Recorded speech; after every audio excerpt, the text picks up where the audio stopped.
آپ حضرات درس قرآن سماعت کریں گے، اور درس قرآن کے لیے آج ہم نے جس آیت کریمہ کا انتخاب کیا ہے، سب سے پہلے اس کا تعلق سماعت فرما لیجیے۔ یہ 28واں سپارہ ہے، سورہ مجادلہ ہے، اور اس کی آیت نمبر جو ہے وہ 1 ہے۔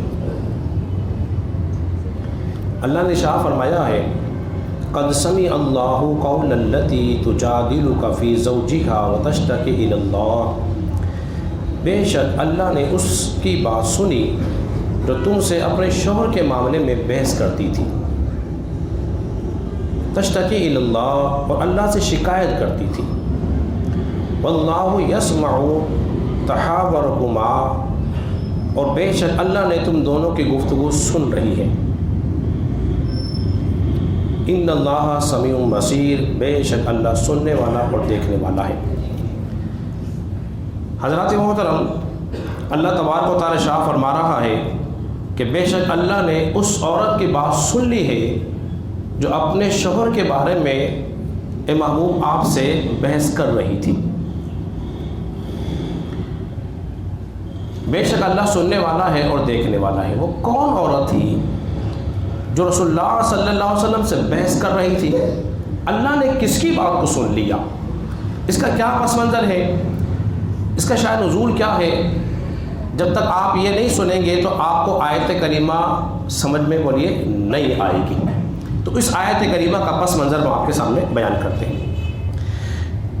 یہ حضرت اوس بن ثابت کی زوجہ محترمہ تھی۔ ان کا نام جو تھا خولہ بنت ثعلبہ تھا۔ ایک دن کے شوہر نے ان سے یوں کہہ دیا، اے خولہ بنت ثعلبہ، تو مجھ پر میری ماں کی پشت کی طرح ہے، تو مجھ پر میرے ماں کی پشت کی مثل ہے۔ یہ کلمہ جو تھا، یہ بات جو تھی زمانے جاہلیت میں جو کوئی شوہر اپنی بیوی سے کہہ دیتا اس کو طلاق واقع سمجھا جاتا تھا کہ طلاق ہو گئی۔ تو یہ بات کہہ تو دی، لیکن بڑے شرمندہ ہوئے اور نادم ہوئے، اور وہ جو ان کی زوجہ محترمہ تھی وہ آئی رسول اللہ صلی اللہ علیہ وسلم کے پاس، اور آنے کے بعد کہ رسول اللہ صلی اللہ علیہ وسلم کون آئی ہیں؟ ان کی زوجہ محترمہ حضرت خولہ۔ کہا یا رسول اللہ صلی اللہ علیہ وسلم، تمام آ کے سنایا۔ سنانے کے بعد کہا کہ رسول اللہ میرا تو مال ہلاک ہو گیا ہے، میرے پاس پیسہ بھی نہیں گزارا کرنے کے لیے، اور میرے ماں باپ بھی فوت ہو گئے ہیں، میری عمر بھی بڑی ہے، اور میرے بچے بھی ہیں، بچے چھوٹے ہیں، عمر بڑی ہے۔ اگر میں ان بچوں کو شوہر کے پاس چھوڑ دیتی ہوں تو بچے ہلاک ہو جائیں گے، کیونکہ دیکھ بھال کرنے والا بولیے کوئی نہیں ہے، بچے چھوٹے ہیں، اور اگر ان بچوں کو میں اپنے پاس رکھ لیتی ہوں تو یہ بھوک سے مر جائیں گے، میرے پاس کھلانے کو کچھ نہیں ہے۔ تو یا رسول اللہ کچھ کیجئے۔ اب کیا کر رہی ہے؟ تکرار کر رہی ہے حضور سے۔ نبی کریم صلی اللہ علیہ وسلم نے ارشاد فرمایا، میرے پاس ابھی اس معاملے میں کوئی نیا حکم نہیں ہے، وہی پرانا دستور ہے زمانے جاہلیت والا، جو یہ کہہ دیتا اس کی بیوی پہ حرام ہو جاتی، اور کہتی ہے رسول اللہ صلی اللہ علیہ وسلم میرے شوہر نے مجھے طلاق نہیں دی ہے، لفظ طلاق میں نہیں بولا، مجھ سے بہت محبت کرنے والے ہیں، وہ یہ بار بار کہہ رہی تھی اور اپنی مفلسی کی شکایت کر رہی تھی۔ اے اللہ تو جانتا ہے میں کس قدر پریشان حال ہوں، تو میری فریاد کو سن لے۔ وہ اللہ سے فریاد کر رہی تھی۔ آپ سمجھے اس بات کو۔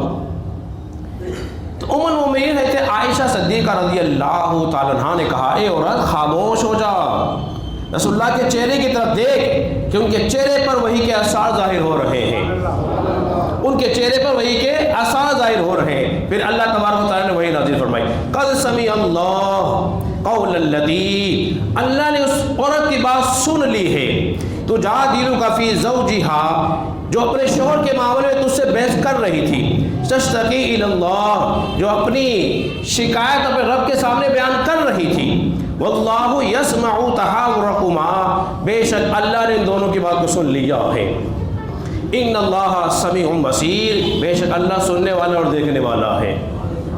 اللہ نے اس کی بات سن لی۔ کیسی خوش نصیب عورت ہوں گی. فاروق اعظم کا زمانہ تھا, آپ جا رہے تھے, راستے میں کھولا مل گئی, اور جب مل گئی تو دیر تک آپ سے باتیں کرتی رہی, سناتی رہی.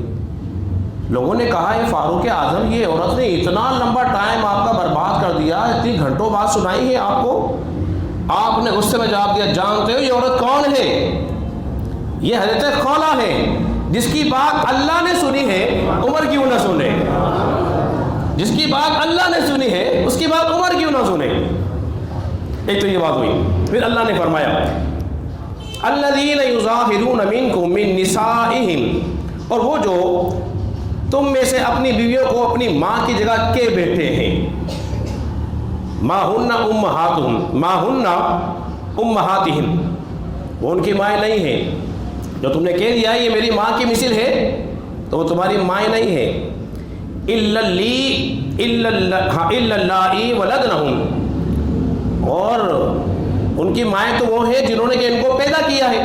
یہ تو تمہاری بیوی ہے, تمہاری مائیں بولیے نہیں ہیں. اور جس نے یہ بات کہی ہے نا بالکل جھوٹی بات کہی ہے, جھوٹی بات کہی ہے. پھر اللہ نے فرمایا ہے جو اپنی بیوی کو اپنی ماں کی مثل کہہ بیٹھے. اب زہار کہتے ہیں, اس کو کہتے ہیں زہار. اب میں زہار کی اپنے آسان سے سادہ لفظوں میں تعریف کر دوں تاکہ مسئلہ آپ سمجھ میں آ جائے.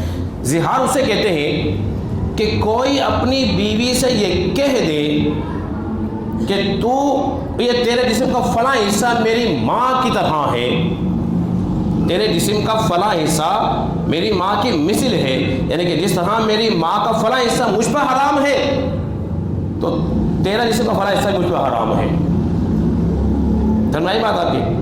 تو یہ ہو گیا زہار.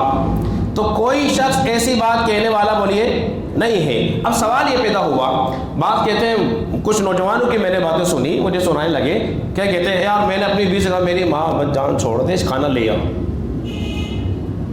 آ. عرف میں کہا اس سے زہار مراد نہیں ہے. اس کا مطلب یہ نہیں ہے کہ تو مجھ پہ حرام ہے میری ماں کی طرح. اس کا مطلب یہ نہیں کہ جس طرح میری ماں مجھ پہ حرام ہے تو تو مجھ پہ حرام نہیں ہے. اس کا مطلب یہ بولیے نہیں تھا, عرف میں کہہ دیا. اگرچہ ایسا بولیے کہنا نہیں چاہیے. جو ایسا کہہ دے, اب اس کے لیے شرعی مسئلہ کیا ہے یہ بھی تو سننا ضروری ہے نا. اللہ نے فرمایا ثم یعودون لما قالوا فتحریر رقبۃ من قبل ان یتماسا, پھر وہی کرنا چاہیں جیسا اتنی بڑی بات کہہ چکے ہیں ان پر لازم ہے کہ من قبل ان یتماسا, کہ وہ ایک غلام آزاد کریں اس سے پہلے کہ اپنی بیوی کو چھوئیں. ایک غلام آزاد کریں, سمجھنے کی بات ہے. فمن لم یجد فصیام, اور اگر ان کے پاس غلام آزاد کرنے کو نہ ہو تو شہرین متتابعین من قبل ان یتماسا, تو پھر وہ 60 روزے رکھے اپنی بیوی کو چھونے سے پہلے. اگر اس کی طاقت بھی نہیں, فمن لم یستطع فاطعام 60 مسکینا, پھر انہیں چاہیے کہ وہ 60 مسکین کو کھلائے. یہ زہار کا کیا ہے؟ کفارہ ہے. جو کوئی کہہ دے کہ تم مجھ پر ایسی حرام ہے جیسی میری ماں حرام ہے. بات اس کو سمجھیے گا. جو کوئی شخص اپنی بیوی کو یوں کہہ دے کہ تم مجھ پر ایسی حرام ہے جیسی ماں حرام میری ماں حرام ہے تو پھر وہ زہار کر رہا ہے. اب اس پہ کفارہ دینا کیا ہوگا؟ لازم ہوگا. امید ہے کہ میری باتیں آپ کو سمجھ میں آ گئی ہوں گی, اور میں یہ سمجھتا ہوں کوئی شخص ایسا بھی نہیں ہے جو اس طرح کی بات کرنے والا ہوگا. اللہ رب العزت کے بارے میں دعا کریں کہ اللہ تعالیٰ ہم سب